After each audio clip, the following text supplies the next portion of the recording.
Hello friends. आज मैं बनाने जा रही हूँ मटर पोहा पुलाव। और मैंने इस रेसिपी में राइस और कोई भी हैवी मसाला नहीं डाला है। सिर्फ 10 मिनट में बनने वाला ये टेस्टी, हेल्दी और बहुत ही लाइट रेसिपी है। आप ये recipe breakfast, lunch, evening snacks या फिर डिनर में भी खा सकते हैं।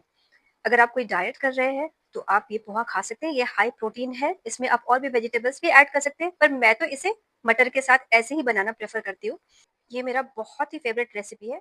तो चलिए इसे मैं बनाना शुरू करती हूँ। पोहा पोहा मैंने जाड़ा लिया है। पोहा बनाने के लिए हम अक्सर जाड़ा पोहा ही लेते हैं। मटर पोहा पुलाव बनाने के लिए मैंने लिया है राई, जीरा, करी पत्ता, हरी मिर्च।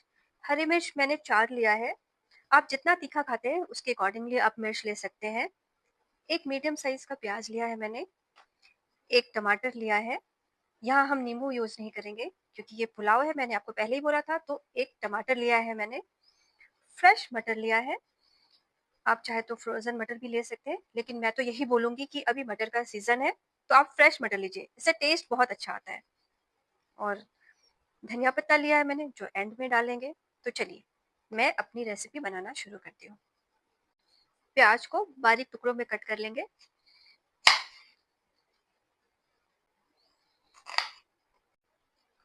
टमाटर को भी मैं बारीक बारीक कट कर लूंगी।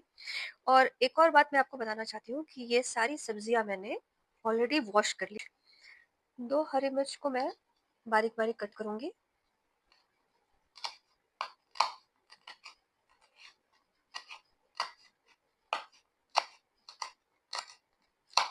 ये साइड का निकाल देंगे।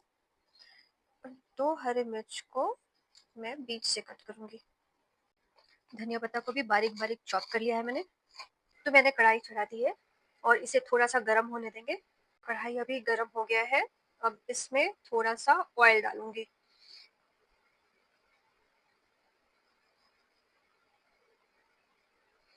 मैंने राइस ब्रान ऑयल डाला है। आप चाहे तो कोई भी वेजिटेबल ऑयल यूज कर सकते हैं। तेल गर्म हो गया है, अब इसमें मैं डालूंगी राई। उसके बाद जीरा डालूंगी मैं, हरी मिर्च और करी पत्ता। इसको मैं थोड़ा सा चला लूंगी। और इसके बाद मैं प्याज डाल दूंगी। इसे मैंने बारीक कट कर लिया था। इसे मैंने मिक्स कर लिया अच्छे से।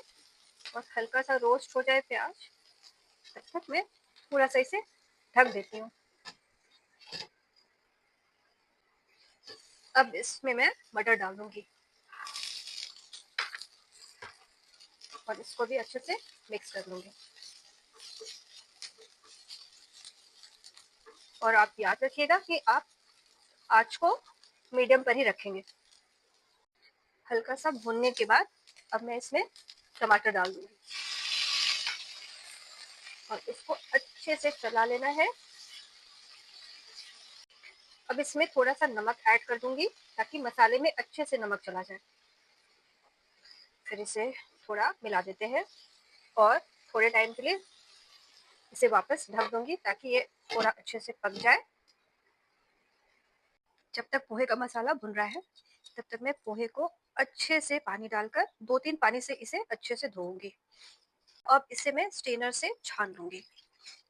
इसका सारा पानी अच्छे से निकल जाए तो फिर मैं इसे 2-3 मिनट रेस्ट के लिए रख दूंगी साइड में। बीच बीच में आप इसे चलाते भी रहिएगा। याद रखिए, आपको बहुत ज्यादा कुक नहीं करना है, पर थोड़ा प्याज और टमाटर अच्छे से भुन जाए और साथ में मटर भी। इसे वापस मैं ढक दूंगी। आप देख सकते हैं पोहा बिल्कुल अच्छे से सोख हो गया है और इसका पानी भी अच्छे से निकल गया है, बिल्कुल अलग अलग हो गया है।